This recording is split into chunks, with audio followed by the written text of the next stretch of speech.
Heinrich Mittenkel poursuit aujourd'hui son charmant petit lexique des mots allemands issus du français. Écoutez plutôt.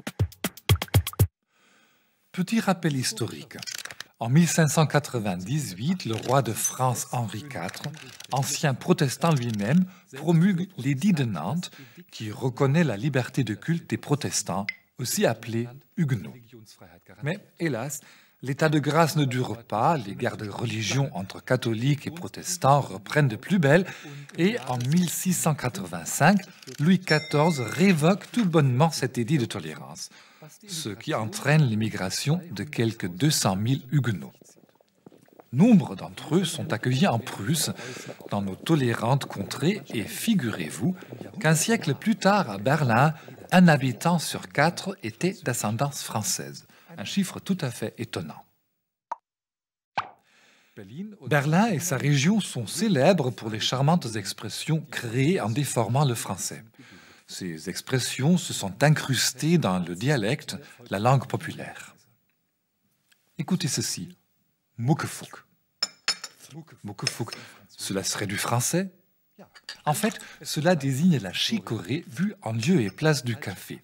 Le café faux, mocafo, muckefuck. Voilà, muckefuck. La chicorée, le muckefuck, c'était vite préparé, chacun savait le faire en un tour de main. La main, à Berlin, on dit die Lameng, avec les deux articles die et la. Je fais cela en un tour de main, die Chose mache ich aus der Lameng. C'est aussi l'image de la gestuelle française qui a contribué à façonner ces expressions. Les Français gesticulent beaucoup, ils lancent les bras avec élan, ou, comme on dit à Berlin, mit avec.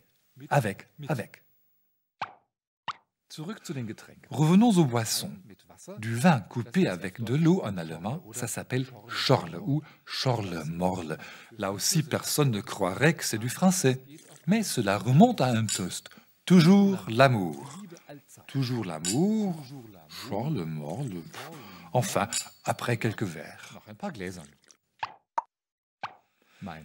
Mais mon toast préféré, il vient du dialecte du nord de l'Allemagne, du Mecklembourg, où les paysans plutôt aisés, pour faire bon bourgeois, s'efforçaient d'imiter des expressions françaises.